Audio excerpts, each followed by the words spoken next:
like 5 to 10 year plan? Do you guys want to build it up to be acquired? You guys looking to get it sold one day, or is Joyner looking to keep this long term as like a legacy project, or what is the thought on that? What what is your understanding of Tully? I'd like to know that, and then I'll give you the answer. Yeah, from what I've seen, artists can go in there, record their beats, share that with their producers, managers, right? Get their ideas shared and get that recording sent off. I don't know what long term is. I know you guys have like beats put into there as like products that you guys can promote and sell from a producer making that, but just looking long term as like a business aspect of like, no, we're looking to add this, that, such and such, maybe make it a social media platform in the future. What's your long term end game with Tully? I don't know if Joyner's talked to you guys about that or what his vision is 5 years from now. Is it going to look the same as it is now? I know you guys are doing like the remix opportunities here too, so it's like another income revenue as well. So I'm just wanted to pick your brain on what you guys think it's going to be 5 to 10 years from now.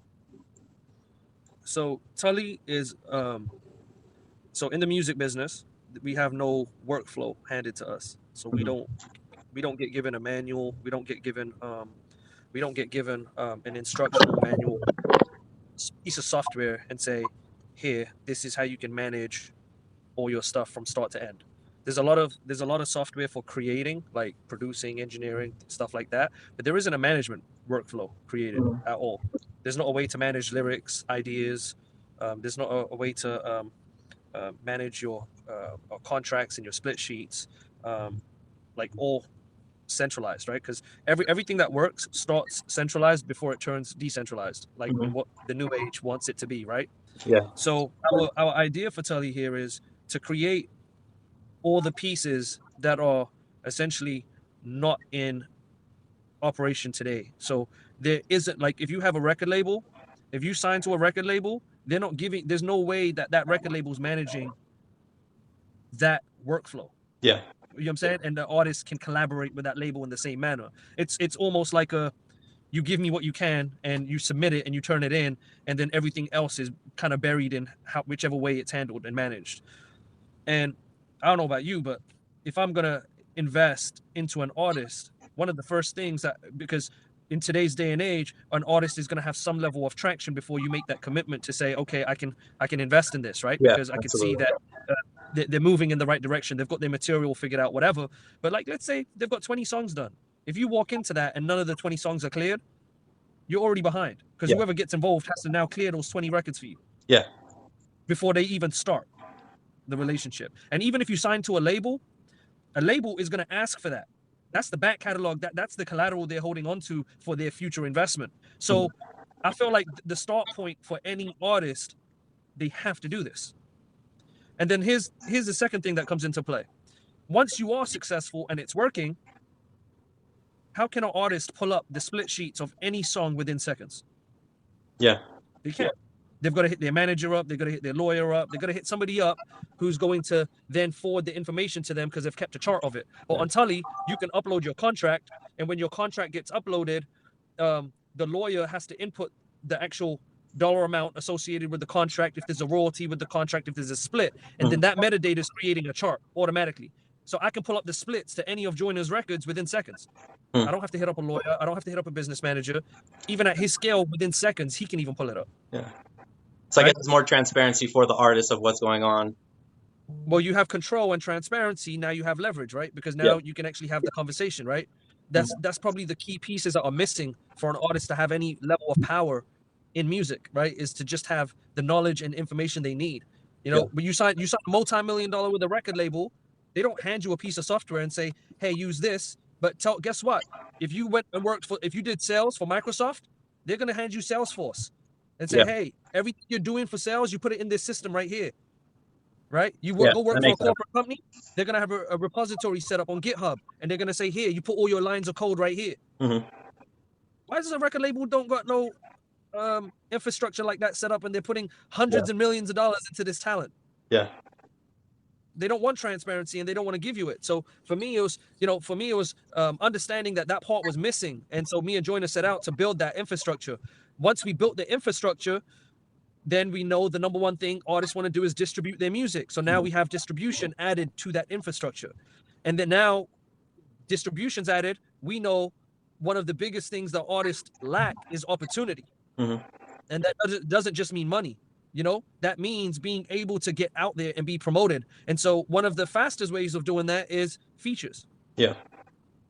And so Joyner is going to announce a run of opportunities for all the artists that missed out on the ISIS one or missed out on the Bobby giveaway. Because you go to the Tully Drops page, There's Ramen you and know, OJ. There's the game I saw. There's a few there's other more, ones. and there's more opportunities, and we're gonna have these opportunities. As long as you have a subscription, which costs you $10, you're gonna have first line access to all these opportunities that are gonna be dropping every month. Yeah.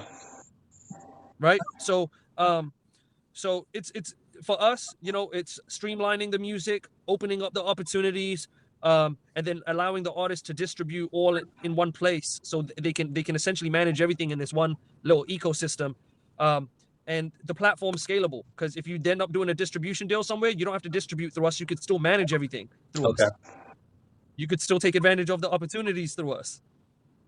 You know, so if you end up signing a major record label, and you don't need the opportunities and you don't need the distribution system, well, you could still manage all your creative work and, you know, your contracts and your teams and your lawyers and engineers and everybody you work with. Yeah. You could still manage all your assets. So the platform is very scalable, but it was built for the artist like Joyner first, and now it's scaling to the masses, because now it's, you know, got distribution and opportunities. Now, you know, hundreds and thousands of artists can take advantage of the platform. That makes sense. And then as far as is Joyner going to keep this like a legacy project of his into the future? Is he looking to sell it soon? Is he? It's a legacy. I mean, we're just getting started. You know, we're just getting started. I mean, you know, the platform has a lot of people making music on it. The Drops is something new we've started, but you know, the plan is to keep growing it, man. And because look, we can only create these opportunities and build the way we're building if we stay independent and frugal. The minute you start having too many corporate ties into the business model, a board, and all of these other things, that's where people start telling you what you have to do, right? And that's where, you know, the creativity and the opportunity we're trying to create for artists, I feel like that's where it's going to hinder and suffer. No, right? Exactly. No, I have I own my own clothing brand and stuff like that, and that's always my thing is like, oh, I can bring in other investors and stuff, but then I start to lose the direction and vision that I had originally for what I created. And I was wondering if that was something Joyner was doing as well. Like, no, I want to own, this is my baby. Like, I'm gonna see this through until. Yeah, I mean, it's been at the end of all his videos since 2019, I think. Yeah, at least 4 or 5 years now I've seen. That's what I'm saying. So it's like, this is and he's an independent artist, and so we are literally creating the tools that we know he needs, right? And then making sure everybody else has them. Yeah, no, that makes sense. You lead them by example. You know? Absolutely. No, that's dope, man. I appreciate that. Epitome of that. Cool. Was there anything else? That was it? No, man, that was it. That was my only question. And yeah, I hope you guys hear my ISIS remix. I submitted that. Hopefully Joyner sees it. So yeah, tomorrow's the cutoff. So he's going through them. He's going through every single one, to be honest. Like, he's literally going through them. Yeah, that's dope, man. He's shipping away at the block. That's dope. Yep. Cool, man. Awesome. I appreciate you. If you guys want any clothing, I can hook Joyner up with a chain, whatever he wants, man. I appreciate the opportunity. So thank you. Much love, bro. Okay, take it easy. Thank you.